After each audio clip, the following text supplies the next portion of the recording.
Hey, what's up? Leron here, and in this episode of Painting Masters, we'll look at works by Vanessa Bell. She's an English painter and interior designer with quite an interesting story.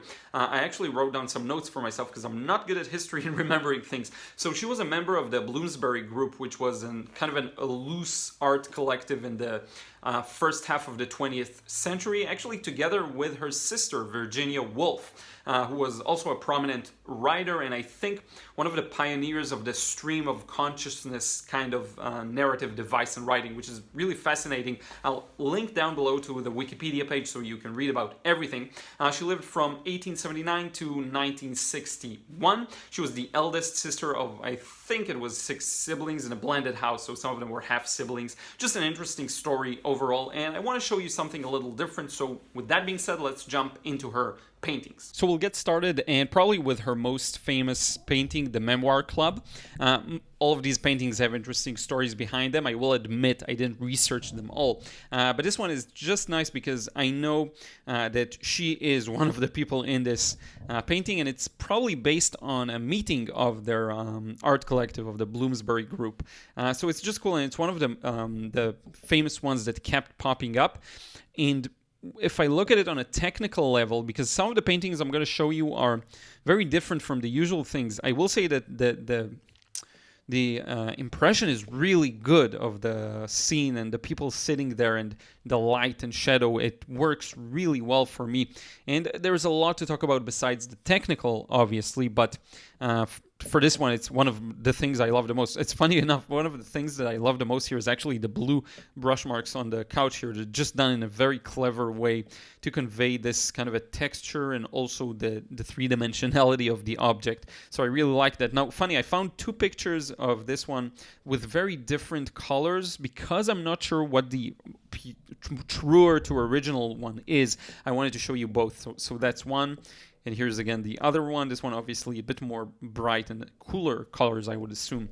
But I did want to share both of them. Let me know if, yeah, it's the exact same thing. It's just the different colors. I like how this dude looks like he's sleeping, which is funny. But they really devoted themselves to art and intellect and talking about different topics. So it's like sitting with a group of friends, essentially, and talking about things that interest you. So I just think it's a cool moment, and to think that this is a relatively old painting, that it captured that moment from there, that's a really fascinating idea for me to think about. But in any case, let's move on. Here's another one that I really love. I actually have the names here. Oh, this one I don't have. For some of them I do have the names, but we do have a date, so 1921. One of my favorites, really. I really love this one. If you just zoom out a little bit, you see that it's actually pretty accurate, I would guess, and pretty true to the source. The outside looks like it's been really simplified and made, maybe idealized, like made to be prettier than it actually is. And I don't know, the 2 things that really, well, one thing that really captured my imagination with this one is, notice how the surface of the top of this table and this kind of a thing here, they both have a very shiny, smooth surface, and it really reflects the light from the outside, which I think is done in a really beautiful way. So you get this part of the window casts a reflection on this surface, and this also reflects here, but then you get the nice squares of the areas where light does come through. Also, same thing goes here, and also the same goes for this the chair here with the reflections. I don't know if you'd call it an armchair, but with the reflection from the outside. So just a really cool piece of work for me. I love this, and it's very different from what I usually show you again, so I wanted to share these. Now, some of these were really low resolution, so my apologies about that. I couldn't find higher resolutions, but it was just a nice series of you could say figurative or portrait paintings. Let's see if I have the name. This Amaryllis, so I'm not sure exactly. You can go search for the thing itself. Amaryllis and Henrietta, probably friends or family members or of other people maybe in the art collective. This is really different from what I usually show you. I really love the color harmony here, and it really spoke to me. And notice how there's barely any really black color. It's mostly primary colors. You get the reds, you get the yellows, the blues, and the gray is kind of a variation on the blue. And I don't know why, I really like this one. It's the type of works that if I'm at a museum, I will really enjoy looking at, even though it's not my normal again, go to, impressionistic, more representational. It is representational, I think you could argue. So, but in any case, yeah, who knows? Here's another one, I have to put in a Cityscape. So this is Venice, I believe. Yeah, Venice. This is one of my favorites here. It's such a different take from what I'm used to, and I think seeing the almost naivete in the as a pioneer, or if you're doing things differently, you will have a lot of new things in your art. You're not basing it off of existing models, and obviously it is based on something, but I mean, it has this freshness to it and a look that I'm not used to. I'm not used to seeing things this way, and that really makes me think, this one in particular, how can I bring that into my watercolors? That's obviously what I'm thinking with any one of these paintings. So definitely interesting, and just a very old city that I don't know how much changed in particular in this scene, but it's cool to see an old painting shows that, and maybe seeing that it hasn't changed much, So here's another dark one. This is Frederick and Jesse Etchell painting. So you check that out. There's another guy that keeps repeating. I forgot his name, but we'll see. Duncan, I think. Also a part of the art collective, and you'll see him in a later painting. I'm not sure if this is unfinished or it's just a representation of a very dark room, but I just like the look of it. It's very scratchy and sketchy. I don't know. I like these kinds of unfinished, not over-processed paintings. This is why I also am very attracted to clear, bold brush marks. I don't like as much when everything is super smooth and blended together. It's the one thing that I find pretty boring in many oil painters. This is why I love Sargent over so many others, because the brush marks really show through. So this is the guy, I believe, Duncan Grant, yeah. So he's in multiple paintings here. Also, I don't remember if he's an artist, obviously, too. I think he did a lot of different things, like even cloth design and I don't know, a lot of different things that I should probably know, but sorry about that. Now, one thing I do want to talk about is, notice the color harmony is one of the things that I can see repeat from one painting to another. You can really tell there was a lot of thought in getting the colors to work together, and obviously this one's very dominated by greens and the yellows, and then some reds too, but the green here plays a huge role. And there's also color harmony device, if you will, or a compositional device that is at play here that you see a lot. And I don't know if it was her meaning to do it that way, but you get two complementary colors, the green and the red.